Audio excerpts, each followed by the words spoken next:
Shalom, selamat pagi, salam jumpa dalam renungan harian Gereja Toraja.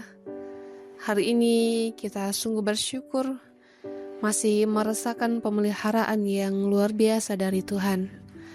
Hari ini melalui renungan harian Gereja Toraja edisi Jumat 10 April 2026, kita akan bersama-sama belajar dari firman Tuhan. Untuk itu, mari kita meminta pertolongan daripada Tuhan. Kita berdoa. Luar biasa kasih-Mu ya Tuhan. Hari ini kami boleh memasuki hari yang baru. Semua karena pertolongan dari Tuhan yang sungguh kami rasakan dan sungguh nyata dalam kehidupan kami. Dan di pagi hari ini, mengawali segala aktivitas kami rindu belajar dari firman-Mu yang akan kami jadikan suluh dan pedoman dalam menjalani kehidupan ini. Oleh karena itu, kuasai kami dengan Roh Kudus, agar kami boleh mendengar dengan sungguh-sungguh, bahkan memahami firman-Mu ini. Dan dengan pertolongan Tuhan, kami mempraktikkannya dalam kehidupan kami, pribadi lepas pribadi. Bersabdalah ya Tuhan, kami siap mendengarkan firman-Mu. Dalam nama Tuhan Yesus kami berdoa. Amin. Firman Tuhan yang akan kita renungkan pada saat ini, dari kitab pertama Korintus pasal 15, ayat 1 hingga ayat yang ke-11. Saya akan baca dalam terjemahan baru edisi kedua. Kebangkitan Kristus. Firman Tuhan, sekarang saudara-saudara, aku mau mengingatkan kamu kepada Injil yang aku beritakan kepada kamu dan yang kamu terima dan yang di dalamnya kamu teguh berdiri. Melalui Injil itu kamu diselamatkan, seperti yang telah kuberitakan kepadamu, asal kamu teguh berpegang padanya. Kecuali kalau kamu telah sia-sia saja menjadi percaya. Sebab yang sangat penting telah kusampaikan kepadamu, yaitu apa yang telah kuterima sendiri, ialah bahwa Kristus telah mati karena dosa-dosa kita sesuai dengan kitab suci, bahwa ia telah dikuburkan dan bahwa ia telah dibangkitkan pada hari yang ketiga sesuai dalam kitab suci, bahwa ia telah menampakkan diri kepada Kefas dan kemudian kepada ke-12 muridnya. Sesudah itu ia menampakkan diri kepada lebih dari 500 saudara sekaligus. Kebanyakan dari mereka masih hidup sampai sekarang, tetapi beberapa di antaranya telah meninggal. Selanjutnya ia menampakkan diri kepada Yakobus, kemudian kepada semua rasul. Yang paling akhir dari semuanya ia menampakkan diri juga kepadaku, sama seperti kepada anak yang terlahir sebelum waktunya. Sebab akulah yang paling hina dari semua rasul, bahkan tidak layak disebut rasul, karena aku telah menganiaya jemaat Allah. Namun karena anugerah Allah dan aku adalah sebagaimana aku ada sekarang, dan anugerah yang diberikannya kepadaku tidak sia-sia. Sebaliknya aku telah bekerja lebih keras daripada semua mereka. Tetapi bukan aku, melainkan anugerah Allah yang menyertai aku. Sebab itu, baik aku maupun mereka, demikianlah kami mengajar dan demikianlah kami menjadi percaya. Amin. Dari runtuh menjadi utuh, iaitu ro'opokna Allah sule dibaarui, menjadi tema perenungan kita di hari ini. Bapak, Ibu, Saudara-saudari, setiap orang yang pernah mengalami masa runtuh, saat gagal, saat jatuh dalam dosa atau kehilangan arah, Paulus pun pernah mengalaminya. Ia yang dulu menganiaya jemaat merasa tidak layak, namun kasih karunia Kristus menjumpainya dan mengubah segalanya.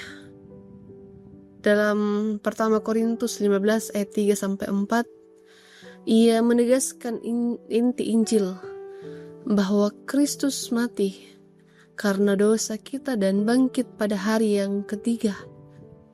Kebangkitannya ini bukan sekedar peristiwa sejarah, tetapi kuasa Allah yang memulihkan manusia dari keruntuhan menuju keutuhan. Paulus menyadari bahwa hidup barunya lahir dari kasih karunia. Dalam bahasa Yunani, charis berarti anugerah yang tidak layak diterima namun diberikan dengan cuma-cuma. Charis bukan hanya pengampunan, melainkan kuasa Allah yang aktif membaharui hidup dan juga memberi arah baru.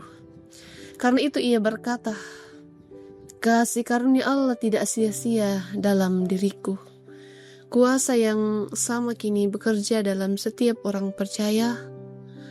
Roh yang membangkitkan Kristus juga membangkitkan hati yang hancur dan pengharapan yang padam. Lalu jemaat yang dikasihi Tuhan, apa arti menjadi utuh? Utuh berarti dipulihkan dalam kasih Allah. Pikiran kita, hati kita, dan tujuan hidup kembali selaras dengan kehendaknya. Utuh bukan berarti sempurna tanpa cacat, melainkan hidup yang dibaharui kembali oleh kasih karunia. Hidup kita mungkin seperti bejana yang pecah, namun Tuhan menyatukannya dan menjadikannya lebih indah. Retakan itu bukan lagi aib, melainkan tempat kasih karunia bersinar paling terang. Oleh karena itu, jangan berhenti di titik keruntuhan. Dalam Kristus yang bangkit, keruntuhan bukan akhir, melainkan awal dari keutuhan baru. Kasih karunia atau charis tidak menghapus retakan, tetapi menjadikannya bukti nyata bahwa Allah mampu memulihkan yang runtuh menjadi utuh. Tuhan memberkati dan menyertai kita semua. Amin firman Tuhan. Kita berdoa. Dipuji dan dimuliakan nama-Mu ya Tuhan. Di pagi hari ini kami sungguh bersyukur. Kami boleh belajar dari firman-Mu melalui renungan harian Toraya. Kami bersyukur kami boleh diingatkan kembali bahwa di titik keruntuhan, di titik pergumulan kehidupan kami yang datang silih berganti bukanlah akhir, melainkan awal dari sebuah keutuhan baru yang Tuhan karuniakan dalam kehidupan kami. Oleh karena itu, yakinkan kami bahwa ketika kami berada dalam sebuah pergumulan, kami tidak sendiri, tetapi kami punya Tuhan yang akan menyertai dan menolong kehidupan kami. Ya Tuhan, pada saat ini kami akan melanjutkan kehidupan, segala pekerjaan, aktivitas kami, peran kami masing-masing. Mari Tuhan memberkati kami semua, agar kami dimampukan untuk menjalani tugas kami ini dengan baik, sesuai dan seturut dengan kehendak Tuhan saja. Berkati semua anggota jemaat. Mungkin ada beberapa yang dalam kelemahan tubuh, Tuhan pulihkan. Yang dalam duka cita, Tuhan hiburkan. Bahkan yang dalam kehilangan arah, Tuhan pulihkan, Tuhan arahkan. Tuhan yakinkan bahwa mereka tidak sendiri. Kami tidak sendiri, tapi kami punya Tuhan yang sungguh luar biasa dalam kehidupan kami. Untuk itu ya Tuhan, karuniakan kami senantiasa hikmat untuk terus berpengharapan hanya kepada Tuhan, menyerahkan segala kerinduan harapan kami hanya ke dalam tangan pengasihan-Mu.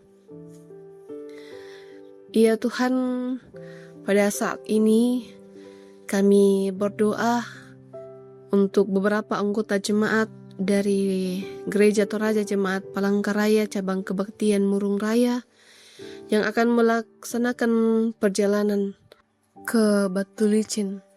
Mari Tuhan menolong kami semua, memberkati kendaraan, bahkan juga yang akan mengemudi, memberikan kesehatan, kekuatan, keadaan baik, agar kami boleh dihantarkan dengan selamat, tiba di Batu Licin dengan selamat, beribadah bersama dengan jemaat Tuhan di Jemaat Banjarmasin, dan nama Tuhan terus kami puji dan kami permuliakan.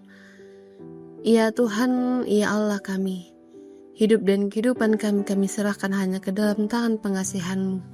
Ini doa kami dalam nama Tuhan Yesus kami berdoa. Amin.